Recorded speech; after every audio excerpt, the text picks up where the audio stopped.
ಸ್ನೇಹಿತರೆ ನಮಸ್ಕಾರ ಎಲ್ರಿಗೂ. ನೋಡಿ ಸ್ನೇಹಿತರೆ, ಫ್ರೆಶ್ ಆಗಿರೋ ಮೀನು ನೋಡಿ, ಇವಾಗಲೂ ಕೂಡ ಜೀವ ನೋಡಿ ಹೆಂಗೆ ಎಗರಾಡ್ತಾಯಿದೆ. ಜಸ್ಟ್ ನಮ್ಮ ಕೆರೆಯಿಂದ ಬಂದು ಫ್ರೆಶ್ ಆಗಿ ಈ ರೆಸಿಪಿನ ತೋರಿಸ್ತೀನಿ.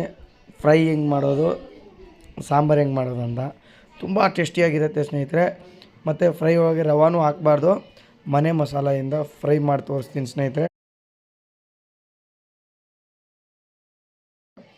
ನೀವು ಒಂದು ಸಮಯ ಟೇಸ್ಟ್ ಮಾಡಿದ್ರೆ ಅದು ಮತ್ತೆ ನೀವು ಕೇಳ್ತೀರಾ, ಆ ಥರ ಇರುತ್ತೆ ಸ್ನೇಹಿತರೆ.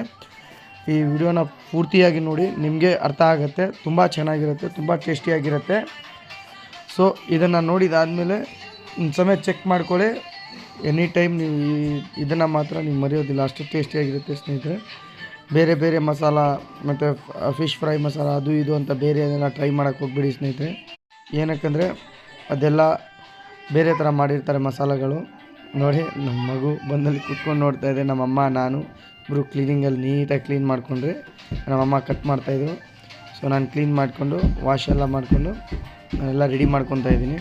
ನೋಡಿ, ಅಲ್ಲಿ ಇನ್ನೂ ಇದುವರೆಗೂ ಬಾಯಿ ತೆಗಿತಾಯಿದ್ದೀನಿ. ನೋಡಿ, ಎಲ್ಲ ರೆಡಿ ಮಾಡ್ಕೊಂಡ್ರಿ, ಕ್ಲೀನ್ ಮಾಡ್ಕೊಂಡು ತೊಗೊಂಬಂದು ಮತ್ತು ಮನೆ ಮಸಾಲ ಬೇರೆ ಯಾವುದು ಮನೆಯಲ್ಲಿರೋ ಮಸಾಲೆ ಮಾತ್ರ ಯೂಸ್ ಮಾಡಿ. ನೋಡಿ, ಚಿಲ್ಲಿ ಪೌಡ್ರು, ಅರಿಶಿಣ ಮತ್ತು ಗರಂ ಮಸಾಲ ಅಷ್ಟೇ. ಅದು ಚಿಲ್ಲಿ ಪೌಡ್ರ್ ಬಂದುಬಿಟ್ಟು ನಮ್ಮದು ಮನೇಲಿ ಮಸಾಲ ಎಲ್ಲ ಮಿಕ್ಸ್ ಮಾಡಿರೋದಿರುತ್ತೆ ಸ್ನೇಹಿತರೆ.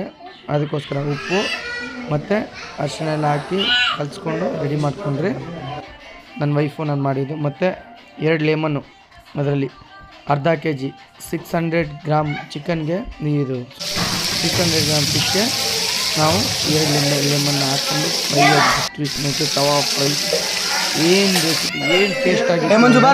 ಆದಮೇಲೆ ಸಾಂಬಾರು ಸೇಮ್ ಅದೇ ಥರ ಮಾಡಿ ಸಾಂಬಾರನ್ನು ಮಾಡಿಸ್ಕೊಂಡು ಅಲ್ಟಿಮೇಟ್ ಆಗಿತ್ತು ಸ್ನೇಹಿತರೆ. ಫ್ರೈ ನಾನು ತಿಂದೆ, ತುಂಬ ಚೆನ್ನಾಗಿತ್ತು. ಅದು ವಿಡಿಯೋ ಮಾಡೋದು ಮರ್ತೋಗ್ಬಿಟ್ಟೆ.